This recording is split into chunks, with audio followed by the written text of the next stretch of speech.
Hello everyone.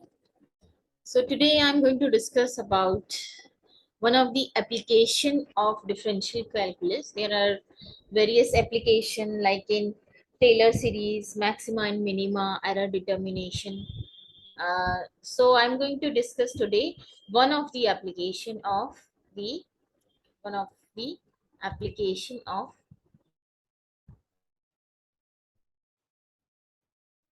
the differential calculus. Okay, one of the application of differential calculus, that is error determination.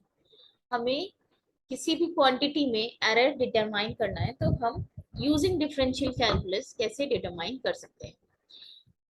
और हमने ज़्यादातर हम physics experiment करते हैं तो उसमें देखते हैं कि we have to find out the error, मतलब ट्रू वैल्यू से और जो एक्चुअल वैल्यू हमारी आ रही होती है through the experiment, there is some difference in that, and there we calculate the error.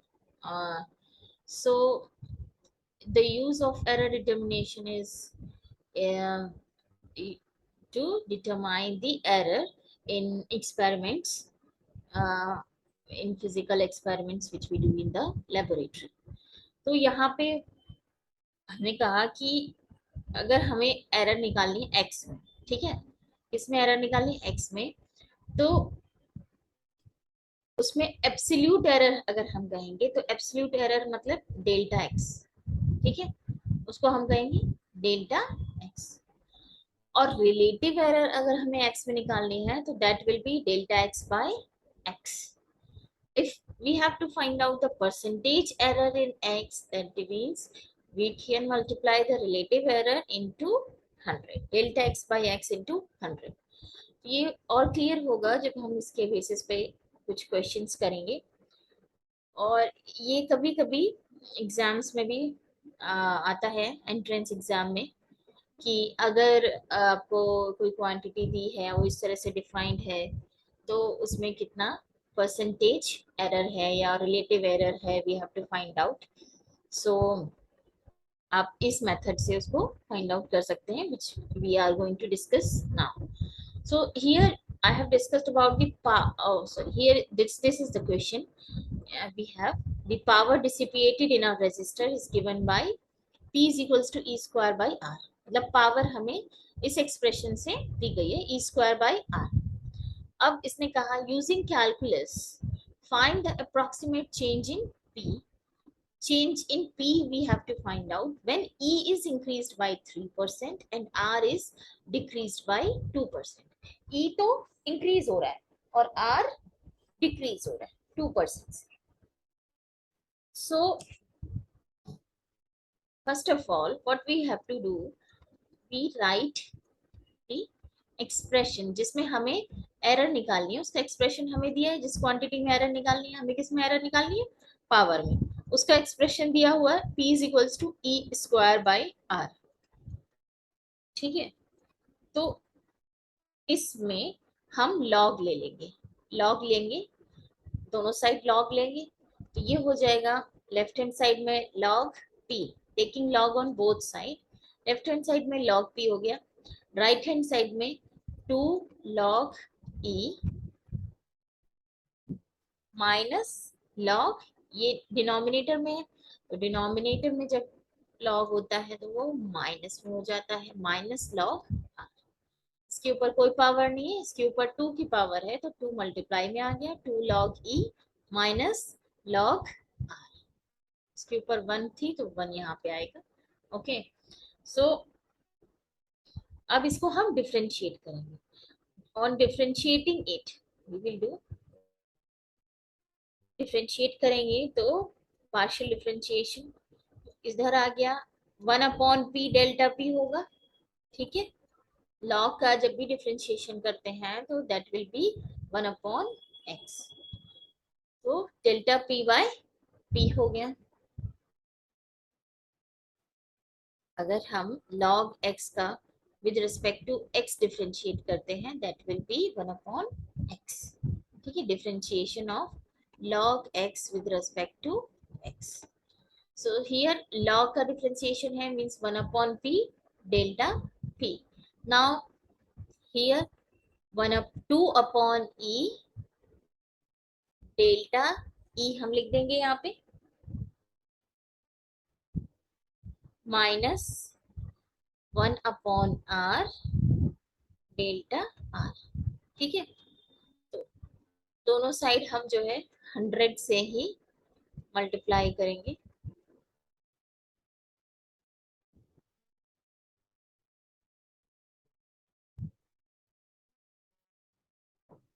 To delta E by E into 100 minus delta R by R. दोनों side हमने 100 से मल्टीप्लाई कर दिया, क्योंकि हमें क्वेश्चन में क्या दिया हुआ है, परसेंटेज एरर दिया है। 3% इंक्रीज हुआ है ई में और 2% डिक्रीज हुआ है। तो जब हम डिक्रीज कहेंगे तो वहां पे माइनस लेंगे। ठीक है, मतलब हमें delta E by E into 100, ये पूरी जो क्वांटिटी है वो है 3, and delta R by R into 100, ये पूरी जो क्वांटिटी है वो हम लेंगे -2। 2 नहीं लेंगे, -2, क्योंकि ये डिक्रीज हो रहा है। जब डिक्रीज होगा तो उसको हम माइनस में लेंगे। यहाँ पे हम लिख सकते हैं कि delta P by P into 100 is equals to 2, and delta E by E into 100 is 3 minus delta R by R into 100 is -2. So we get 6 minus plus 2 is 8. 6 plus 2 is 8.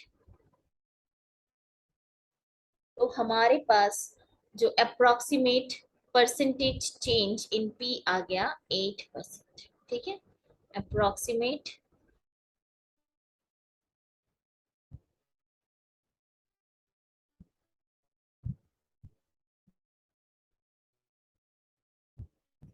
change in P is 8।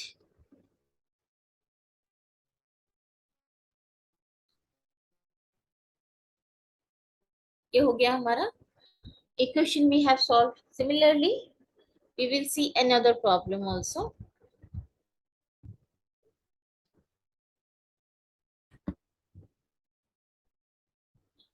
Suppose we have given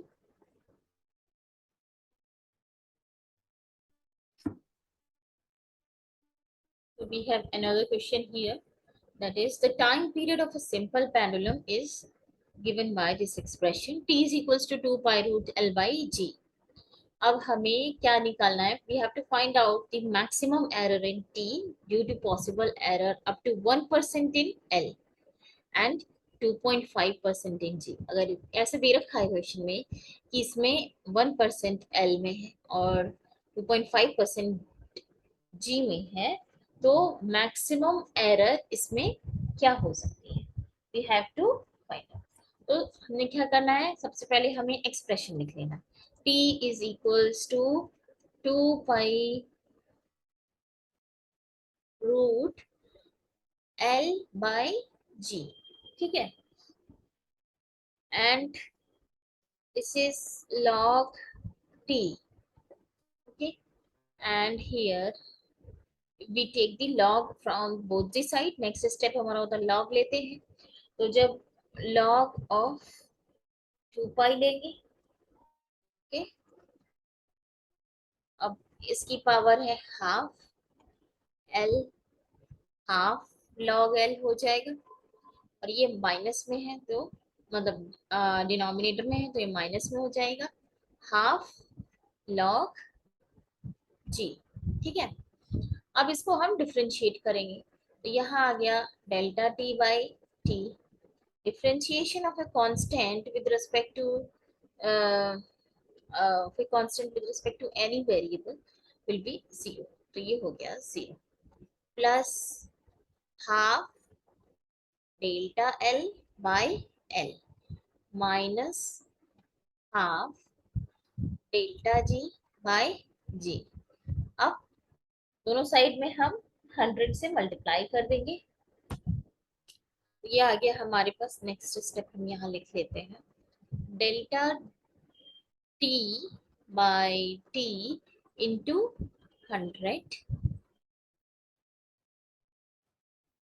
is equals to half delta L by L into 100 minus half delta G by G into 100.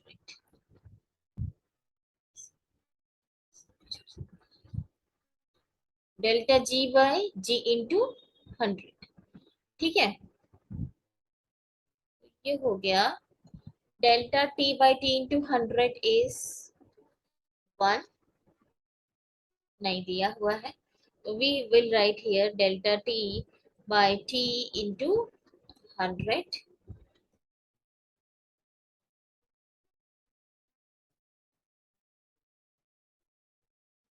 is equals to half delta L by L into 100 is the percentage error in L, and that is given by here 1, that is given as 1. यहाँ पे हमने लिखा 1 minus half delta G by G into 100, ये है 2.5%, ठीक है। तो ये 2.5 हमने लिख लिया यहाँ पे। ये हो गया half minus 1.25,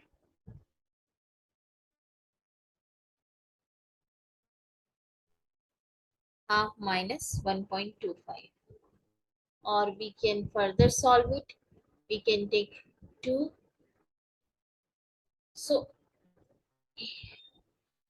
here, wait a minute.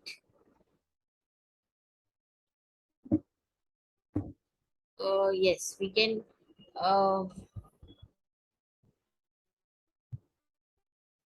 yes, wait a minute here.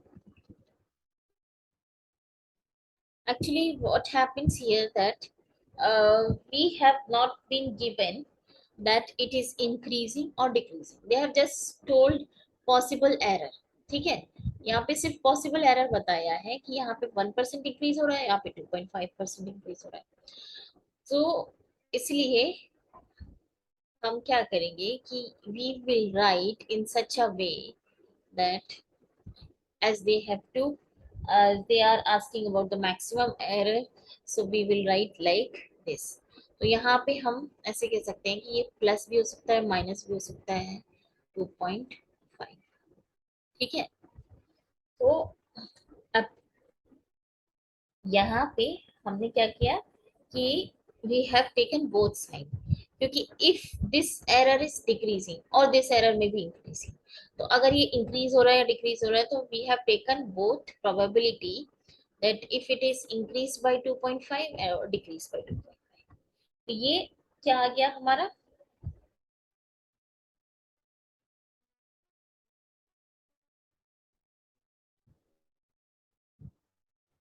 3.5। इसके नेक्स्ट स्टेप लिखेंगे कि delta t by t is equals to half 1 plus minus, अच्छा यहाँ पे 100 से भी इंटू है, 1 प्लस माइनस 2.5। ये तो हाँ आगे हमारा कि परसेंटेज क्या है एरर इन टी। अब हमें मैक्सिमम एरर इन टी चाहिए। Maximum error in T maximum कब होगी,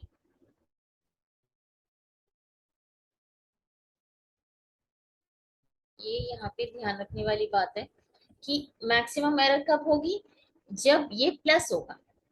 जब ये प्लस होगा तभी तो मैक्सिमम, अगर ये माइनस होता 1 माइनस 2.5, ये डिक्रीज हो जाएगा, और that will B, if it is plus, then this is 3.5 divided by 2, that will be the maximum error. This is the maximum error, 1.75. yes. ये हमारा आंसर हो गया. If it is asked that minimum error भी पूछते, ठीक है. If it is asked what is the minimum error,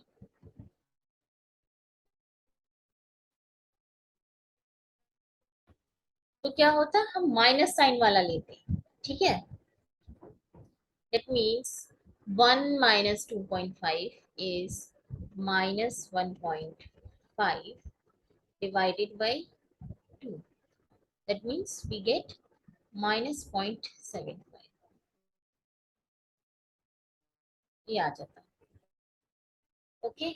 तो इसी एरर डिटर्मिनेशन की से हम बहुत सारी चीजें फाइंड आउट कर सकते हैं. जैसे कि we can find out the approximate value. अगर हमें मान लीजिए पावर भी हमें पॉइंट्स में दे रखी है, इस तरह से कोई है क्वेश्चन, ठीक है. तो हम हमें कैसे हम इस डिफरेंशियल कैलकुलस से हम निकाल सकते हैं यूजिंग द मेथड, मतलब एरर डिटरमाइन कर, एरर वाला फॉर्मूला लगा के, means x plus delta x, और using the differential calculus we can find out this quantity. ठीक है. this we will discuss in the next section related to these problem, and where we have to find out the approximate value of such numbers. ठीक है. So this is for today. So I would like you to subscribe my channel and do like and post comments if you have any question in the comment section.